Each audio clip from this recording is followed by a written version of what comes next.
So, this has been a long time coming, and and the reason why it's been a long time coming is because it has to do with depression. And I wasn't in a place for the longest time to be able to even talk about it because I was so lost and so broken. And what's interesting about depression is it can manifest itself in so many ways. And as I sit here now and I make this video, I'm not out of depression. I still have it. And it's severe. And it can completely wreck me and take control of my life and affect every aspect and facet of my life.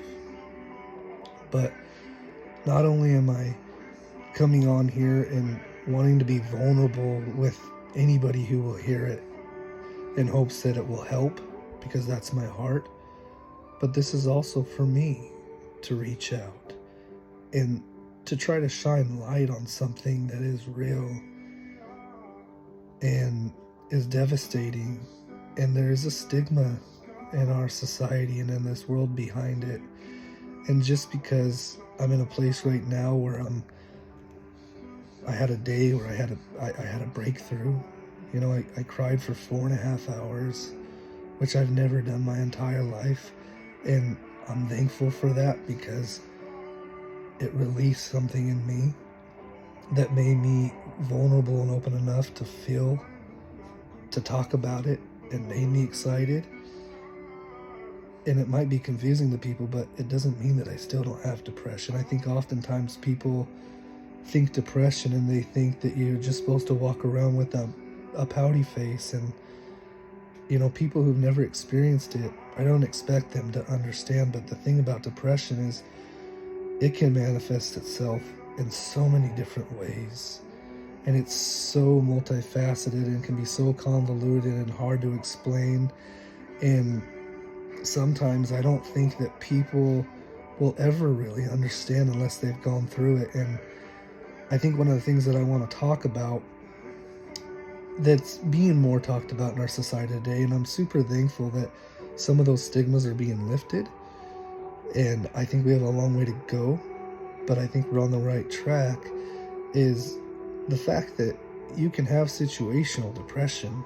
Depression can hit anybody, but make no mistake, there's a difference between situational depression, going through something in life that triggered sadness and emotions and certain brain chemicals that put you in a state of depression, and people that have clinical depression, people who literally have a chemical imbalance. And I think one of the frustrating things for me as a human being sometimes is, hearing people who think it's mind over matter, and they're just going through something, and it's a cop out, they're seeking attention, they're being weak, they're giving up, they're all these things. And the truth is that's not accurate at all.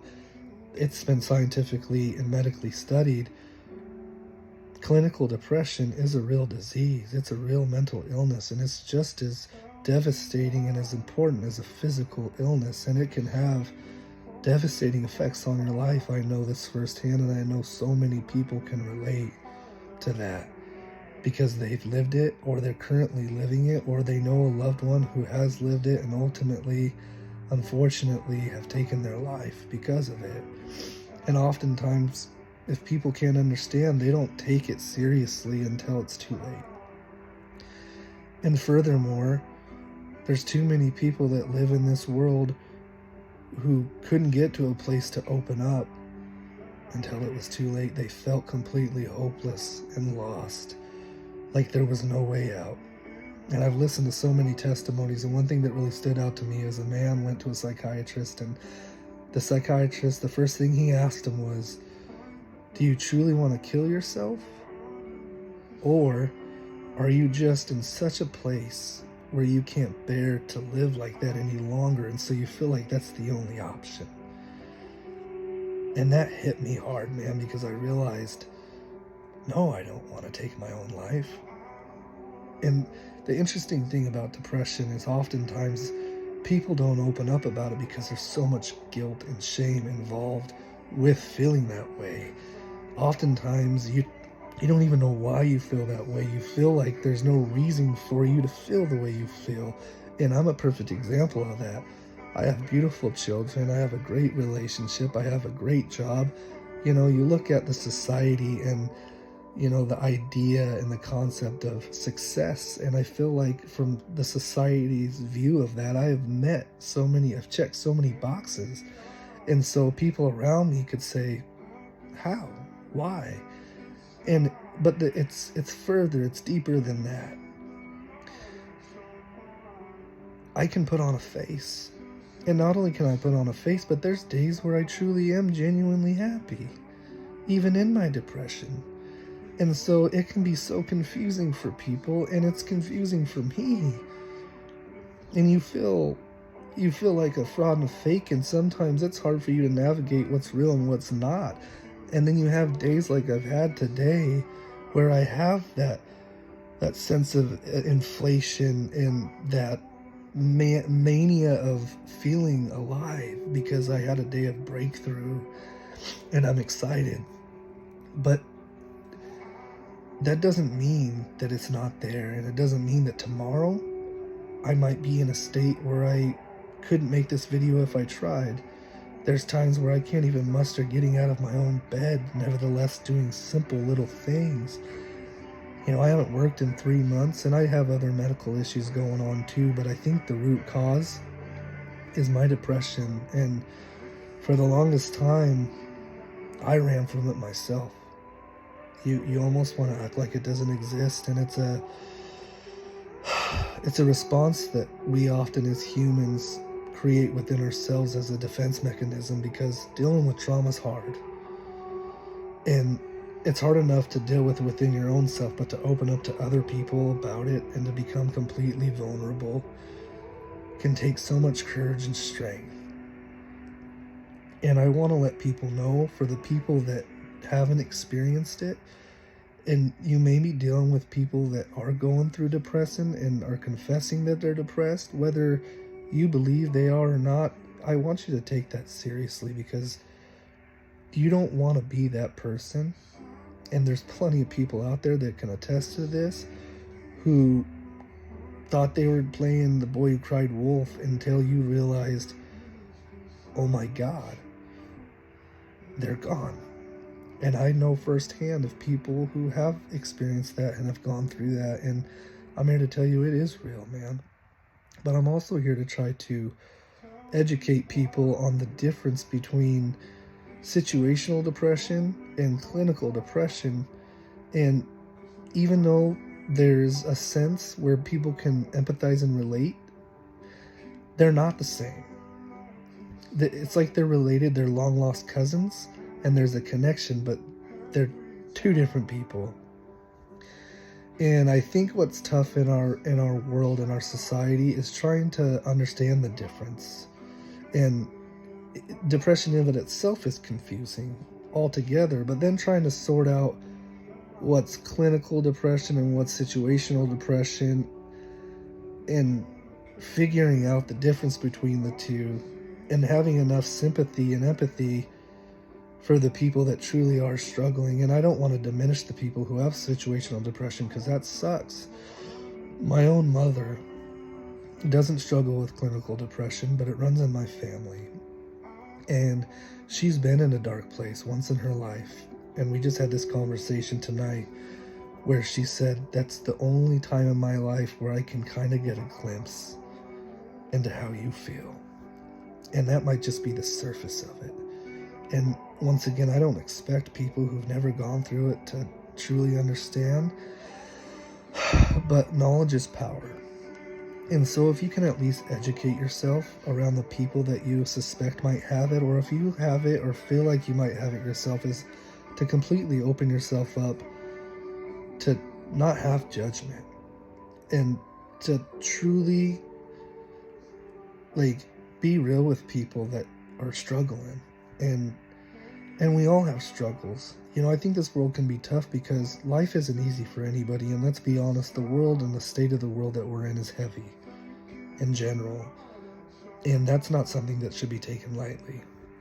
But you couple that with severe clinical depression and the states that I have been in and that other people have been in and are currently in, and it's unbearable, man.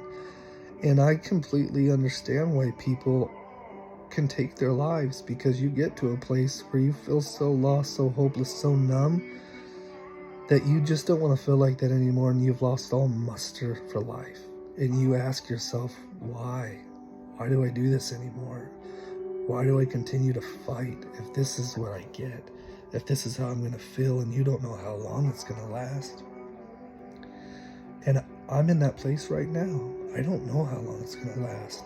I don't know how bad it can get, but what I'm here to tell you is I don't want to be a statistic. I don't want that to be my story of a man who, just like anybody else, had gifts, had life, had a heart, had feelings, had emotions. I'm a human being. And ultimately, I didn't reach out.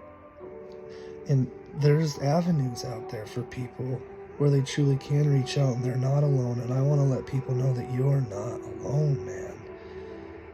I've been there. I'm going through it. I really can't get out of my bed. I don't shower. I don't brush my teeth. I don't do simple, normal things that you would think anybody would do. And as crazy as that may sound, it takes every bit of strength I have just to do those simple things, routine, mundane things. And then there's days where it's a little better and I can do more. But ultimately, I'm in a state where usually that's not the case.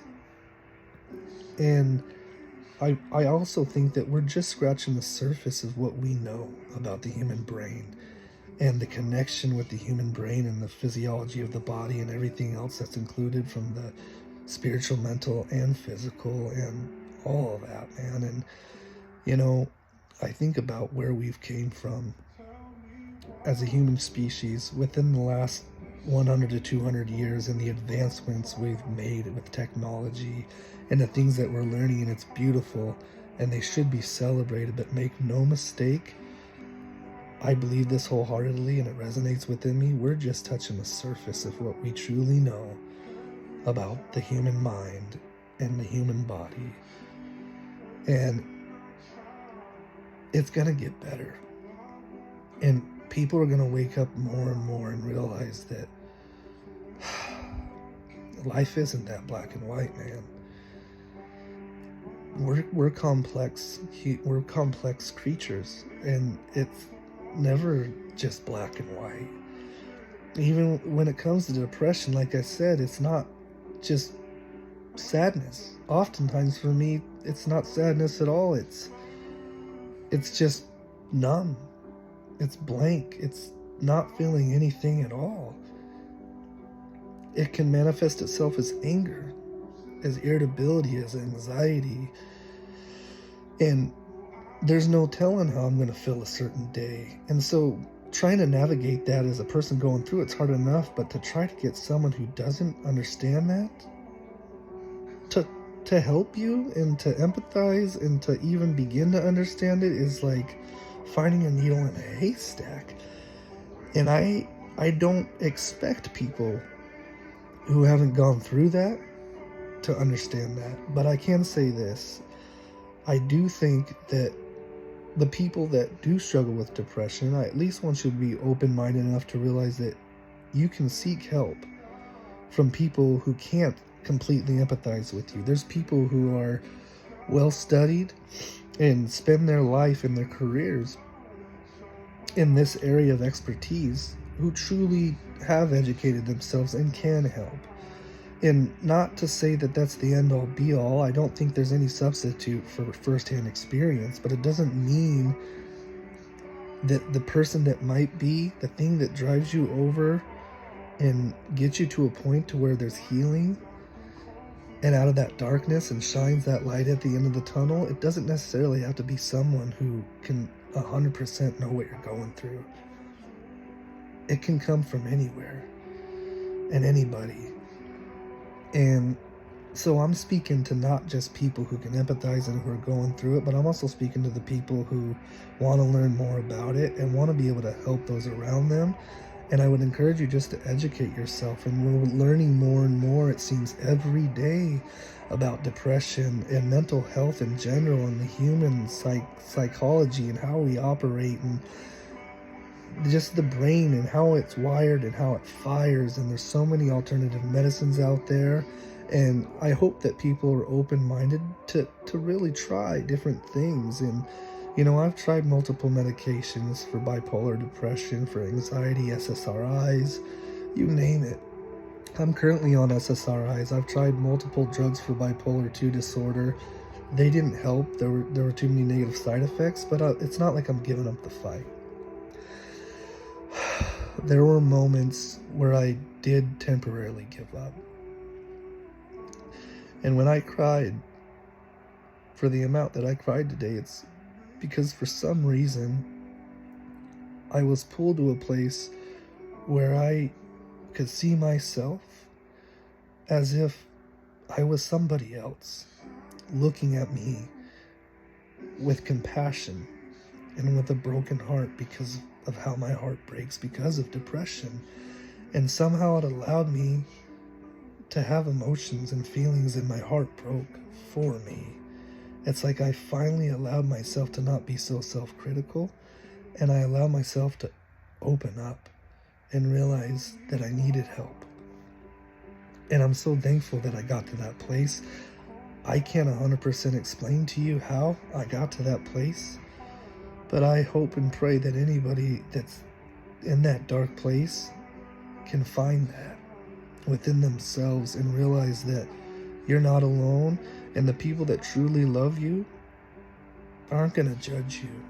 You may think that they are, and I think sometimes that's the hardest reason to open up, because of the fear that you're a burden to other people, especially if you're an empath and you care and are compassionate about humanity. My heart is to help people, but how am I supposed to do that if I feel like I can't even help myself? And I think it starts with truly letting go and becoming vulnerable and realizing that you need help. Yourself is crying out. And don't allow your ego, which I have done so many times, and so many people can relate to this. My ego has got in the way because we have this desire to keep a certain reputation, the way that we feel like people view us and who we are to certain people. We often as humans wear different hats around different people, and you don't want to lose that because you feel like you have influence in this person's life and they look up to you, and you can't bear to think that they might be going through something, and if you're broken, you might be affecting them. Once again, the people that truly love you, I promise you, that are in your corner, want nothing more than to help you. And I found that out today when I finally came clean. And not only that, most of the people in my immediate life that I love the most, that I have the strongest relationship with, they already knew. They just didn't know how to help. And I think that, it's often said, until that person's really ready to seek help, there's really not a whole lot you can do. Even if you want to help someone, it's just like addiction, which I've also struggled with. And I think that goes hand in hand with depression. I went to these classes, these AA classes, for like a year. And you would be so surprised. Maybe some of you won't, but maybe there's a lot of you who don't know. Oftentimes, people who struggle with addiction, it's often directly related to mental illness and depression, and it's a coping mechanism. And anybody who, even if they don't struggle with clinical depression, once again, I don't want to diminish the pain and the hurt that anybody can go through that puts them in a place where they feel like they have to be in an alternate state of mind to cope. And that's often why people do it. They can't handle reality because reality hurts too bad. Dealing with trauma hurts too bad. Opening up and being vulnerable and getting to that place, you want to run from it. I ran from it for 3 months, and I completely tapped my finances and lived and went on these adventures and did all this stuff, and it was because I wanted to feel alive. And I put myself in a position that I'm going to have to now get out of.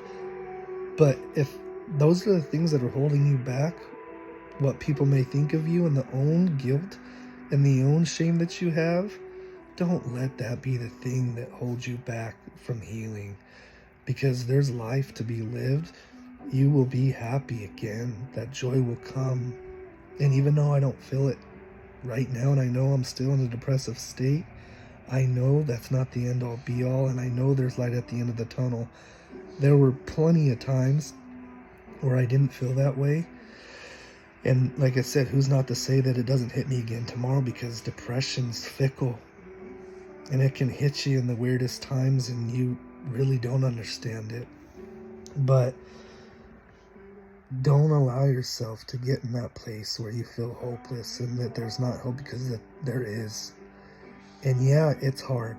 You have to open yourself up and be vulnerable and feel all those feelings and have that fear of what ifs. But it's so necessary. It's so necessary. And what I was getting at is I found out today that it's beautiful. And oftentimes some of the darkest places can be some of the most beautiful places if you're willing to look at life with a new set of lenses and a new perspective, because everything can be a stepping stone to a new beginning if you choose to be the victor and not the victim. And I'm saying that in a state of depression, because I refuse to give up. I refuse to be a statistic, and I don't want that to be in my story. I have too much to live for. And even though oftentimes I feel completely hopeless, and I mean it, completely hopeless, in that dark place, the people that can resonate with that, you know what I mean. You have to open up. You have to reach out, and I'll help. If anybody hears this and you just want to talk, there's plenty of forums out there for people to talk, just to open it up, because I think one of the biggest things about depression and battling it and becoming the victor and allowing it to be something that motivates you and propels you into new heights is putting that darkness and bringing it to the light. And I don't think that's just with depression. I think that's with anything that is not of good vibration and not centered out of love. It wants to stay in the darkness. It wants to consume you. And I'm not trying to get spiritual and religious here. I believe that life is so subjective and everybody has so many different ways of dealing with things and viewing things. And I'm very open-minded, and I believe to each their own. But I believe that there is something in this life that we can all relate to. And we might have different ways of interpreting it, but it is love, people. It is love. It's pure love. And that exists. And I think it exists within everybody. And there's so many people that have gotten so broken. And you see people do such awful, terrible things. And these are people that are just broken. You've heard the statement, hurt people hurt people. I've hurt many people in this journey because of my own hurt. And I don't claim that it's who I am. I claim that is what I went through. It was a part of my life, just as depression is a part of my life currently, but it doesn't have to be who you are. There's a light that shines within you, this inner being that you know exists, and you have to let that out. And one of the things that's caused me to fight and to not give up is that inner light that I know exists within me, because I've experienced it. I've felt it before. I know it's there. I can't define myself as depression. You can't define yourself as hurt, pain, trauma, anything that you've gone through. And there's certain things that people have gone through that I love and I know personally. Like my little sister went through a terrible experience where some people don't come back from. And she's living proof that you can. And it doesn't mean the road was easy, but she made it out. And that also doesn't mean she's not going to live with that the rest of her life. I often think that people associate healing with not having that hurt and that pain. Part of the journey is not trying to forget it. It's learning to be strong enough to live with it and to use it as ammunition. Because that cliche saying, what doesn't kill you makes you stronger, is one of the most truest things you'll ever hear. Because it is true. But you have to allow yourself to get to that point. And I'm speaking to myself more than I'm speaking to anybody here on this platform. You have to open up. And the truth is there's so many people who just want to help. And there's not going to be judgment. And don't get me wrong, there will be people that judge because they don't understand. And how could they? And I want you to have mercy and grace for those people because they're not going to understand. And you can put yourself in that position in any other circumstance in life that you haven't experienced. You don't know the first thing about it. But what you can do is have humanity. And you can have love and compassion for other people, even though you can't understand them, because we all need that. And this world often lacks that so much. And so many people end up calling it quits because they feel like they're alone. And how crazy is it that depression is one of the biggest issues and diseases that plagues our planet and takes the most lives? I'm not saying it's number one. I don't know the exact statistics, but it's up there. And it's like this all-inclusive club that so many people are part of, but the tricky thing about depression is it has a way of making you feel completely alone until you're willing to open up about it and be vulnerable and let go of ego and let go of the idea of self and who you think you are and who you're supposed to be and what you want people to see you as, and just let go. If you have to cry, cry. If you have to be angry, be angry.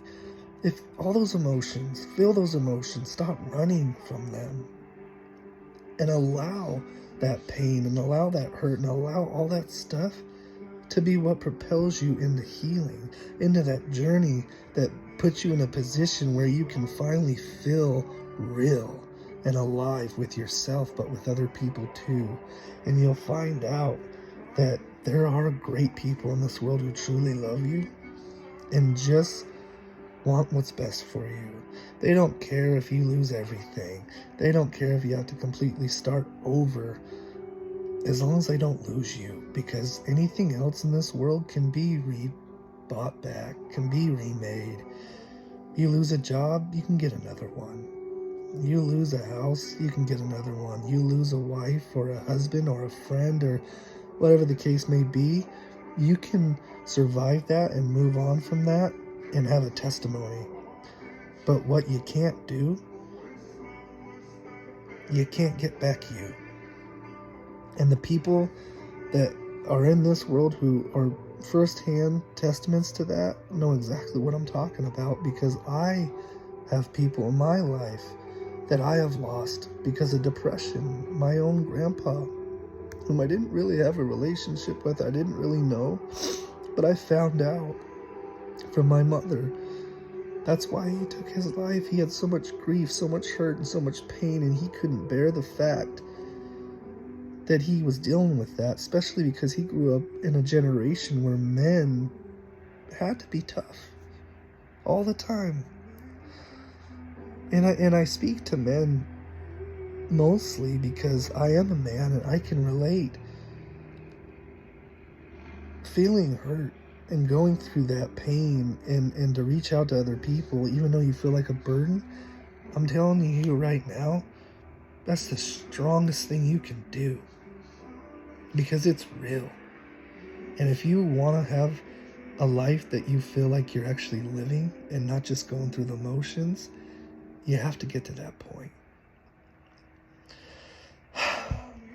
And it's not just men. In fact, statistically, clinical depression is actually 2 to 1, women to men. More women actually struggle with it than men, but oftentimes it seems like a lot of women In our society, it's just more socially accepted that women have emotions and they're better at dealing with emotions. And I'm not saying that's true of all women. There's plenty of women that are just like that of men where they can't. And there's plenty of women who take their life too. I'm not saying there isn't exceptions. I'm just saying statistically, more women struggle with depression than men do, according to science. I'm not saying that's 100% true. I don't know if that's absolute truth, but when you look it up, that's what it says, and it doesn't surprise me. But I want men to be vulnerable too. Being sensitive and having feelings and emotions isn't a weakness, that's a strength. And I'm here to tell you that we have come from a place where I feel so broken and sad that we lived in a generation where that wasn't the case. And I don't want people to think that we're there now. I don't want you to think that you have to be that strong tower 24/7 as a man. And don't get me wrong, I know the weight of the world can feel like it's on your shoulders because of all the responsibilities that you have, your job, if you have kids, people look up to you, the bills that you have to pay, all that stuff, and you have a reputation to keep, and you want to feel a certain way about yourself, and sometimes you feel like your identity is found in other people. Well, for one, that's unhealthy, but I get it because sometimes that's how I feel. I have this need and desire to want to be loved, but ultimately you realize it's because I want to love myself. And we have to stop looking for our identity in other people. And the toxic thing about that is it makes it harder to open up because we care so much about what people think. Stop caring what people think. That, like I said, the people that truly love you, and they're out there, and you might not have met them yet, but they're out there. I'm one of them. There isn't a person in this world that can walk into my life and become vulnerable with me that I'm going to judge, because I have no place to judge, and I've been in that dark place, and I don't wish it upon anybody. And I'm here to be a voice. And if you're out there, man, and you're at that place, I'm right there with you. And yeah, life can really get to a place to where you feel like there is no other option. And obviously it's true. Look how many people have already been there, done that. And I'm in a place right now where I might lose my job. I haven't been to work in 3 months. I work for a great company and they're great people, and they've extended so much love and gratitude and grace and mercy towards me. And it seems to be one thing after another, and there's the guilt I have for that, but I have to let that go too. My kids, I don't get to see my kids as much. Right now, I was supposed to have them this weekend, and I don't have them because of depression. And I found out that my own daughter, through her mother, has made comments about how daddy is there, but oftentimes he doesn't seem like he's there. And to hear that as a father, it hurts, man. It hurts a lot.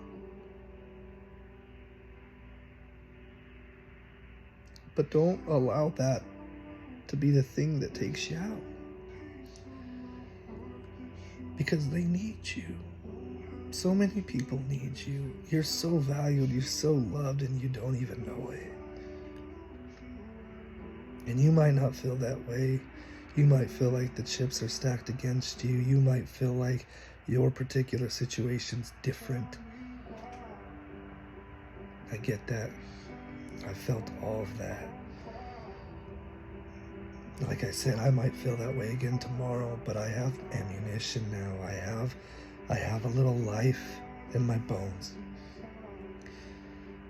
And it all stemmed from completely being vulnerable and real with myself. And it might be a long journey ahead. And that's not to say that I'm not going to deal with it again. It's a possibility that I might struggle with it my whole life. But I'm learning to look at it in a way that propels me as a strength and not a weakness. If it's something that you go through, you need to realize that you have a battle that you fight that has refined you, in ways that you don't even understand about yourself yet, and the platform that you have and will have because of that. Not only is it going to affect the people around you in ways that you might never ever know, but it's going to affect you. You're going to begin that journey to love you and self-healing, self-love, self-care. I mean, that's something we talk about a lot in this day and age because we're starting to learn how important that it is.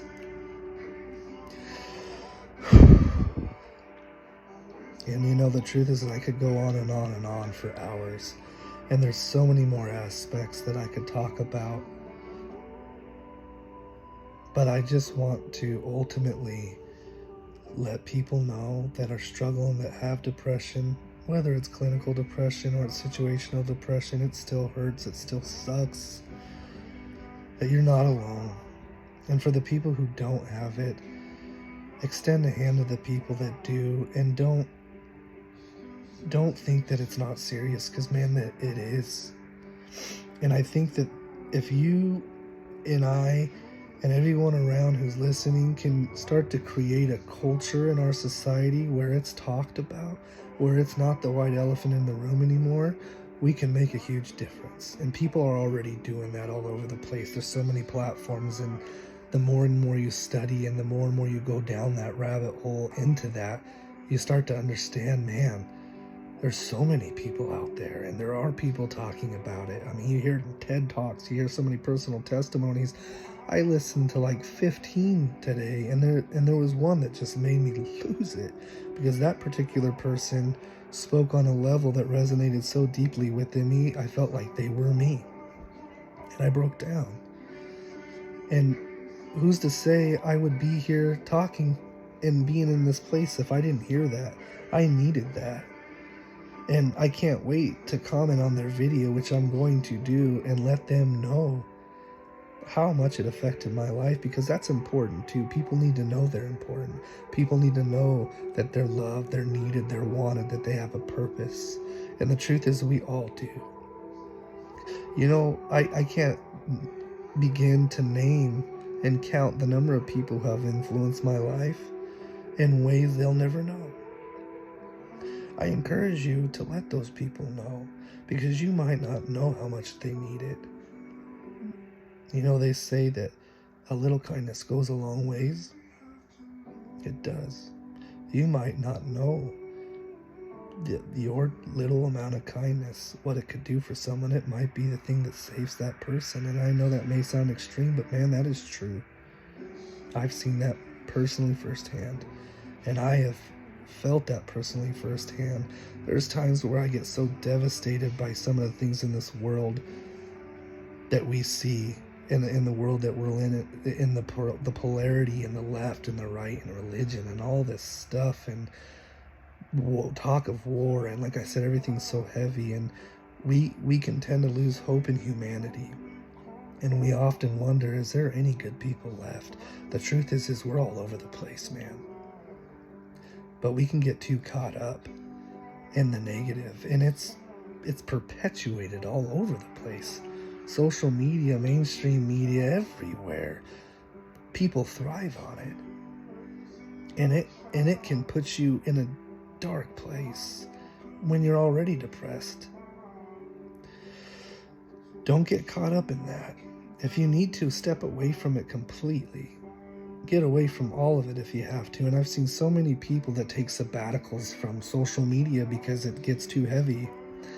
And it's sad that that exists, but that's never going to go away, people. It's existed since the dawn of time. We live in a state of duality. There is light, but there is also darkness. We just can't allow the darkness to win. And that's exactly what it wants to do. It wants to consume you. And trust me, it will if you let it. It will if you let it. But you can also rise above it, and you can use that darkness and turn it into good. And not to get preachy, but that's a lot more than one religion talks about that. It's that transmutation of energy that Jesus talks about. All things is used for good, to count it all as joy. And once again, I'm not saying that I'm a Christian. I grew up as a Christian. I went to a Bible college. I do all that. And to be honest with you, today I don't care for religion. I believe there's truths in it, and I believe that there's good in it, and I believe that it can be a positive platform that a lot of people need. And I don't want to lean people away from their faith and their convictions, because I don't believe it's a one size fits all. I think personally there's love, and that exists in so many different forms, and there's so many different religions that like touch on it. And I think that oftentimes it's all different variations and interpretations of the same thing. And that doesn't mean I'm right. That's just the current path and journey that I'm on. And it could be different for you. But none of that changes love. In any form or fashion, love, true love is love, man. And that's something that we can all resonate with. You just have to get to that place. And once again, it can be scary. It can be dark. It can feel hopeless. But it's not impossible. And I'm living proof of that. And multiple people in my life, firsthand accounts, are living proof of that. I love all y'all. I hope this video helped. I hope it reaches the people that it needs to reach, and I'm putting that out there that it will. And like I said, I'm doing this for me too. This isn't me trying to seek attention. I'm not asking for a pity party or anything like that. Ultimately, I just want to love myself, and I want to be loved. And I want to have peace. I want to be present. I want to live life to the fullest and not question why the hell I'm here and what all this is about. It gets better.